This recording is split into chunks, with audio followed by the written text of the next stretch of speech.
14 जून को रिजल्ट आना था, लेकिन इसी बीच 4 जून को जब पूरे देश की नज़र, आम जनता की नज़र, नेताओं की नज़र, समस्त मीडिया की नज़र चुनाव परिणाम पर था, उसी दिन शाम को रिजल्ट आनन फानन में जारी किया गया।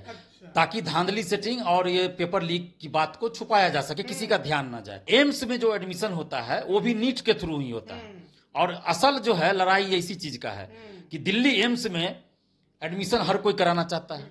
अब वहां पे 55 या 57 सीट है और टॉपर हो गए 67। अब जिससे 1-1 करोड़ रुपया लिया होगा तो वो तो चाहेगा एम्स में ही हमारा एडमिशन। वो क्यों चाहेगा कि भाई पटना के पीएमसीएच में हो। कोचिंग शिक्षक भी इसमें संलिप्त रहते हैं, पटना के भी हो सकते हैं, 1-2 लोग हो इसमें, पहले भी रहे हैं ये लोग। मेडिकल का जो जब बिहार से का अलग होता था, हर स्टेट का बीसीईसी बोर्ड बिहार में मेडिकल एग्जाम लेता था, उस समय भी पटना के 1-2 कोचिंग वाले करवाते थे सेटिंग। 67 लोग किस कोचिंग के अभ्यर्थी हैं, तो उस कोचिंग पे भी मतलब इन्वेस्टिगेशन हो, किस कोचिंग वाले की भी तो संलिप्तता नहीं है।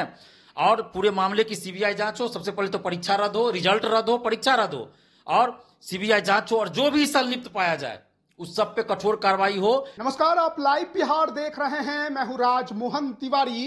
देखिए, 4 जून की तारीख अभी के वक्त में काफी ज्यादा महत्वपूर्ण है, क्योंकि एक तरफ जहां उस दिन 18वें लोकसभा चुनाव के परिणाम आए, तो वहीं दूसरी तरफ उसी दिन एनटीए ने नीट का रिजल्ट भी जारी किया।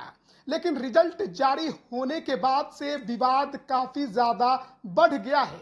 आपको बताएं कि 5 मई को जब इसके लिए परीक्षा कराई गई थी, तो राजधानी पटना में भी पेपर लीक का मामला उठा था। हालांकि एनटीए ने इसे सिरे से नकार दिया था, लेकिन जो रिजल्ट आए हैं उसने कई सवाल खड़े कर दिए हैं। इस पर विस्तार से बात करने के लिए हमारे साथ छात्र नेता दिलीप हैं। समझेंगे कि क्या हो गया कि आखिरकार नीट के रिजल्ट पर इतना बड़ा सवाल उठने लगा है। दिलीप, क्या कुछ इस परीक्षा को लेकर जो खबरें चल रही हैं, जो विवाद हो रहा है, इसके पीछे की कहानी क्या है? देखिए, 5 मई को नीट यूजी की परीक्षा हुई थी और उसका पेपर लीक था।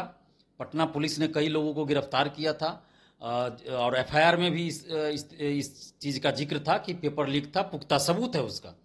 और उस एफआईआर के आधार पर इसको एनटीए को चाहिए था कि परीक्षा रद्द करना चाहिए था, जबकि जांच एजेंसी बोल रही है, पटना पुलिस बोल रही है कि पुख्ता सबूत है, पेपर लीक है, और एनटीए ने नहीं माना, परीक्षा रद्द नहीं किया।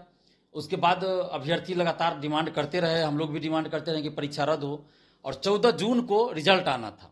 लेकिन इसी बीच 4 जून को जब पूरे देश की नज़र, आम जनता की नज़र, नेताओं की नज़र, समस्त मीडिया की नज़र चुनाव परिणाम पर था, उसी दिन शाम को रिजल्ट आनन फानन में जारी किया गया। ताकि धांधली सेटिंग और ये पेपर लीक की बात को छुपाया जा सके, किसी का ध्यान ना जाए। लेकिन बोलते हैं ना कि चोर के दाढ़ी में तिनका वाली बात, वही बात हो गया। इन्होंने इस तरह का धांधली सेटिंग किया कि इन लोगों को इतना भी अंदाजा नहीं रहा कि कम से कम पैसा लेकर धांधली सेटिंग भी करते हैं तो थोड़ा होशियारी से करे। 67 लोगों को, 67 लोगों को टॉपर बना दिया। 720 में 720 मार्क्स आए हैं 67 लोग को, फुल मार्क्स एकदम, जो कि असंभव लगता है। 3-4 लोग ऐसे हो सकते हैं जिसको अपने मेरिट से आया होगा, इसमें नो डाउट, उस पर हम लोग नहीं कुछ कहेंगे, ईमानदारी से 3-4 लोग को आया होगा। लेकिन 67 का 67, 720 में 720 ले आए, ऐसा किसी को विश्वास नहीं हो रहा, और भी निगेटिव मार्किंग है। ये तभी संभव है जब उसको सारे प्रश्नों के उत्तर रटवा दिए गए हों, तभी ये संभव है, वो अन्यथा नहीं संभव है। या फिर बाद में ओएमआर सीट रंगवा दिया गया हो, ये भी हो सकता है। तो ये धांधली सेटिंग और पेपर लीक का मामला है। और दूसरी बात इसमें एक और आई है कि हरियाणा के एक ही सेंटर से 8 अभ्यर्थी ऐसे हैं जिनको 720 में 720 आया है। अब इतने जो होशियार तेजस्वी स्टूडेंट्स थे, जिनका सेंटर एक ही जगह दे दिया एनटीए ने, जितने देश भर के जो मेधावी स्टूडेंट, सबका एक ही सेंटर दे दिया कि भाई 720 में 720 ये लोग ले आएंगे। और यही हरियाणा है 2018 में एसएससी सेंट्रल की जो परीक्षा हुई थी, उसमें 2-3 सेंटर से पूरा सेंटर का सेंटर पास किया था एसएससी में। तब सीबीआई जांच हुई तो कई लोग उसमें जेल गए, पता चला था, इस मामले का खुलासा भी हुआ था। और हरियाणा में भी हरियाणा में फिर से यही कांड हुआ है। और कोचिंग संस्थान का उस समय भी उसमें संलिप्तता नजर आई थी, और इसमें भी कोचिंग संचालकों की संलिप्तता है। बड़े बड़े कोचिंग संचालक हैं, चाहे वो कोटा के हो या कहीं और के कोचिंग संचालक हो, पटना के हो, कहीं के भी हो सकता है 3-4-5 जगह के हो, लेकिन कोचिंग संचालकों की संलिप्तता है इस पेपर लीक और धांधली सेटिंग में। और इसलिए ये सब चीज हुआ है। अब एम्स में जो एडमिशन होता है वो भी नीट के थ्रू ही होता है। और असल जो है लड़ाई इसी चीज का है कि दिल्ली एम्स में एडमिशन हर कोई कराना चाहता है। अब वहां पे 55 या 57 सीट है और टॉपर हो गए 67। अब जिससे 1-1 करोड़ रुपया लिया होगा तो वो तो चाहेगा एम्स में ही हमारा एडमिशन। वो क्यों चाहेगा कि भाई पटना के पीएमसीएच में हो या मुजफ्फरपुर के एसकेएमसीएच में हो। जब वो पैसा दे ही रहा है तो सोचेगा दिल्ली एम्स में एडमिशन हो। तो यहाँ पे पैसे का जो खेल चला इसी में ही लोग 67 लोग को टॉपर बना दिए कि सबको एम्स में एडमिशन दिलाएंगे। और बाद में ये भूल गए कि एम्स में सीट कितना है, दिल्ली एम्स में ये भूल गए। तो अब ये पोल खोल रहा है और देश भर के 24 लाख अभ्यर्थी जो इसमें थे वो मर्माहत है। और सिर्फ 24 लाख अभ्यर्थी ही नहीं बल्कि आम जनता जो 140 करोड़ जनता है वो भी आज इस बात को लेके बहुत चिंता में है, दुख की स्थिति में है, मर्माहत है। क्यों? क्योंकि ये कभी ना कभी इलाज कराने अस्पताल ही जाते हैं, हॉस्पिटल जाते हैं। और ये जो फर्जीवाड़ा करके जो डॉक्टर बनेंगे वो क्या इलाज करेंगे? कहीं ना कहीं इन डॉक्टरों से भी सामना हो जाएगा। तो पता चलेगा कि लीवर में इन्फेक्शन है और इलाज कर दिया किडनी का, इलाज कर दिया हार्ट का। पता चला कहीं कोई ऑपरेशन करना है, कोई ऐसा नस काट दिया कि मर जाएगा। पटना के पीएमसीएच या एनएमसीएच में ही शायद घटना हुई थी कुछ समय पहले कि नर्स या डॉक्टर ने गलत इंजेक्शन दे दिया तो उसका हाथ काटना पड़ा मरीज का। बहुत जगह इस तरह की घटना होती है। जो डिलीवरी होना रहता है उसमें ऐसा इस तरह से ऑपरेशन किया जाता है सिजेरियन की मर जाती है, माँ भी मर जाती है, बच्चा का भी डेथ हो जाता है। तो ये सब तो इसी से पता चलता है कि ये लोग डॉक्टर फर्जीवाड़ा करके बने। और आज से नहीं चल रहा है, ये बरसों से मेडिकल में ये खेल चल रहा है। और मेडिकल में ही खेल शुरुआत हुआ था ये सेटिंग का पेपर लीक का। उसके बाद बीपीएससी सिविल सेवा, बीपीएससी शिक्षक भर्ती, बीएसएससी दरोगा सिपाही में शुरू हुआ। और आज भी आप देखिए कि देश भर के जो युवा हैं, स्टूडेंट्स हैं, मर्माहत है, लेकिन आज इनकी आवाज सुनने वाला कोई नहीं है। नीट की परीक्षा होती थी उसका प्रोसेस क्या था और जब से एनटीए ने इसे टेक ओवर किया अब उसमें प्रोसेस क्या दिखा? देखिए शुरुआत में तो मेडिकल जो परीक्षा होती थी वो सेंट्रल लेवल पे अलग परीक्षा होती थी। पूरे देश भर से सेंट्रल लेवल पे मेडिकल की अलग परीक्षा होती थी। एम्स का अपना अलग होता था और राज्य स्तरीय जो मेडिकल कॉलेज सब थे उसके लिए राज्य सरकार अपना करती थी। हाँ, उस कॉलेज में सेंट्रल का भी कोटा रहता था हर मेडिकल कॉलेज में कि सेंट्रल का इतना सीट पे एडमिशन होगा। फिर उसके बाद कर दिया गया पूरे देश के मेडिकल कॉलेजों के लिए कि एक ही साथ होगा, नीट कर दिया गया कि भाई पहले सीबीएसई मेडिकल होता था, उसके बाद नीट कर दिया गया कि पूरे देश का जितना भी मेडिकल कॉलेज में एडमिशन होना है वो नीट के थ्रू होगा। राज्य सरकार का इसे हटा दिया गया। तो नीट कर दिया गया और उसमें एम्स को भी शामिल कर दिया गया। तो अब एम्स भी आ गया लपेटे में। अब तो एम्स की विश्वसनीयता पर सवाल उठेगा। अब एम्स पे जो लोग आंख मूंद कर जाते हैं दिल्ली एम्स इलाज कराने कि नहीं यहाँ लूटपाट नहीं होगा और यहाँ सही से इलाज होगा, जो हमारा दुख है उसी का इलाज होगा। लेकिन अब तो 2 साल 4 साल बाद अब डर लगेगा जाने में कि यही लोग डॉक्टर बनेंगे। इससे पहले भी पता नहीं कितने लोग एम्स में भी डॉक्टर बन गए होंगे 2-4 साल के अंदर सेटिंग से। तो वो लोग जब इलाज करेंगे तो क्या सही से इलाज करेंगे? अब तो वहां भी डॉक्टर की विश्वसनीयता संदेह के घेरे में है। और ये जो बड़े बड़े नेता लोग जाते हैं एम्स में शौक से इलाज कराते हैं, नेता, मंत्री, विधायक, मुख्यमंत्री लोग भी और प्रधानमंत्री तक जाते हैं, गृह मंत्री तक एम्स में इलाज कराने। तो इन लोगों को भी सोचना चाहिए कि आज आप शिक्षा माफियाओं को संरक्षण दे रहे हैं, आज आप परीक्षा रद्द नहीं कर रहे हैं, शिक्षा माफियाओं पर कार्रवाई नहीं कर रहे हैं, बचा रहे हैं।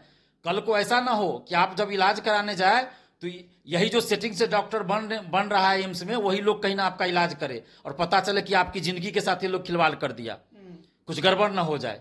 तो इस चीज को आप समझिए, ये सिर्फ आम जनता के स्वास्थ्य से जुड़ा नहीं, ये सबके स्वास्थ्य से जुड़ा मामला है।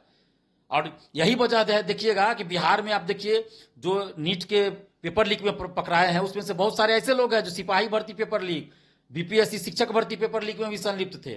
और बिहार में जितनी परीक्षाओं का पेपर लीक होता है सब में अधिकतर में ये लोग शामिल रहते हैं। और इसीलिए देखिएगा कि बिहार में जो है जो हॉस्पिटल का हाल क्या है वो सबको पता है किस तरह का। यहाँ मेडिकल जो स्टूडेंट्स हैं जो उनको मिलता है हॉस्टल, उसमें जाके देखिए छापामारी करे, बहुत सारे फर्जी लोग पकड़ा जाएंगे और अभी भी सेटिंग में संलिप्त रहते। कई तो डॉक्टर पकड़ाए हैं, डॉक्टर शिव कुमार एक है, शायद नालंदा मेडिकल कॉलेज का था, पीएमसीएच का कई डॉक्टर पकड़ाए हैं। कई बार बिहार से बाहर की पुलिस पकड़ के ले गई है, पटना के पीएमसीएच के बॉयज हॉस्टल से जो मेडिकल कॉलेज का है। की परीक्षा में इतनी बड़ी गड़बड़ी का जो आप आरोप लगा रहे हैं तो इसमें दोषी कौन है? क्या एनटीए के अधिकारी हैं या फिर कोई और हैं? संलिप्तता किसकी है? देखिए इसमें संलिप्तता बड़े बड़े कोचिंग संचालकों की है, कोचिंग शिक्षक भी इसमें संलिप्त रहते हैं, पटना के भी हो सकते हैं, 1-2 लोग हो इसमें, पहले भी रहे हैं ये लोग। मेडिकल का जो जब बिहार से का अलग होता था, हर स्टेट का BCECB बोर्ड बिहार में मेडिकल एग्जाम लेता था, उस समय भी पटना के 1-2 कोचिंग वाले करवाते थे सेटिंग। हो सकता है अभी भी वो लोग करवाते हो, क्योंकि गिरोह तो वही चल रहा है, पूरे देश भर में गिरोह फैल गया।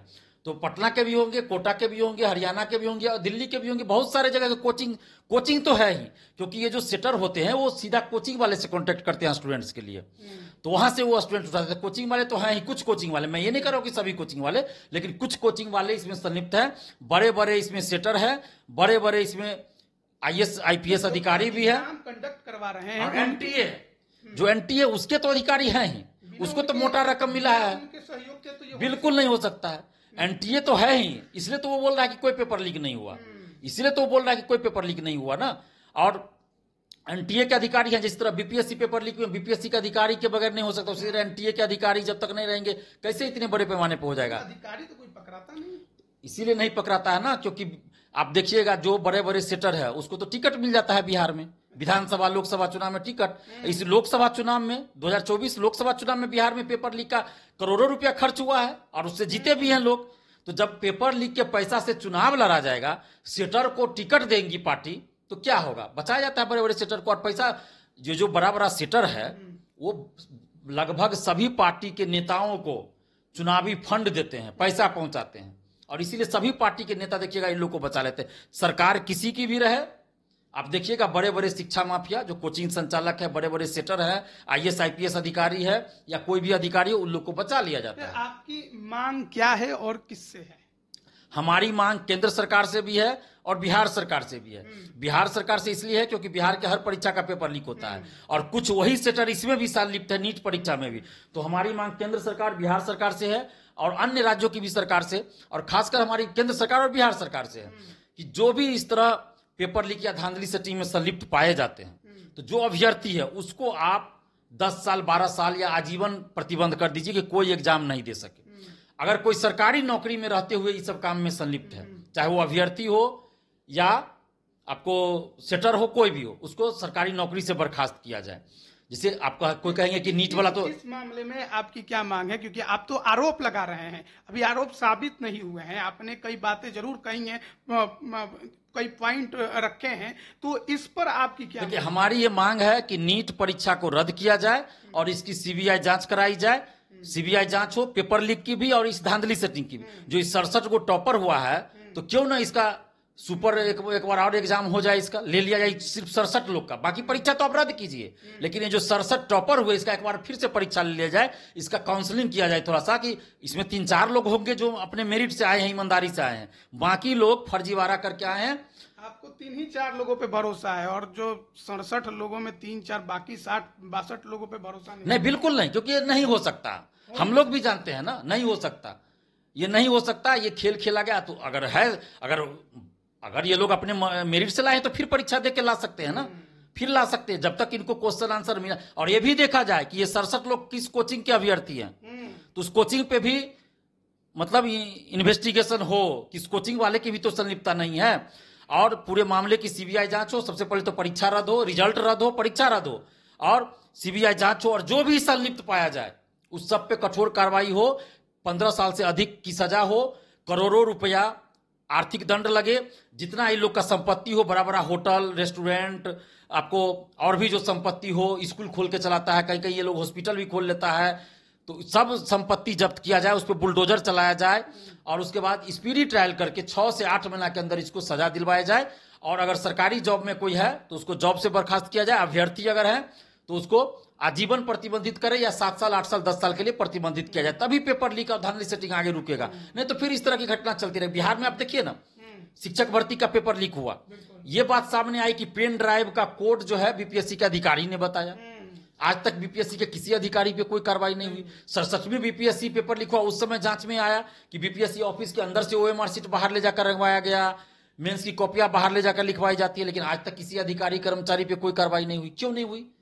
तो सब पे कार्रवाई होनी चाहिए, राजनीतिक संरक्षण बंद होना चाहिए। आप 2020 में देखिए, मैं तो नाम भी ले सकता हूं, कौन पॉलिटिकल पार्टी ने टिकट दिया, 2024 में भी टिकट दिया, तो ऐसे लोगों को टिकट देती है राजनीतिक पार्टी या राजनीतिक नेता, तो ये संरक्षण दे रहे हैं बड़े बड़े सेटर को, तो ये संरक्षण बंद हो। बहुत बहुत धन्यवाद। जी धन्यवाद। हमारे साथ जुड़ने के लिए। तो देखिए, नीट की जो परीक्षा 5 मई को हुई, उसका रिजल्ट 4 जून को आया, और जो टॉपर का जो सूची आया है उसने सवाल खड़े कर दिए हैं कि आखिरकार फुल मार्क्स 720 में 720 67 अभ्यर्थियों के कैसे आ गए। अब सवाल खड़े हुए हैं, विवाद बढ़े हैं, लेकिन जवाब नहीं मिला है।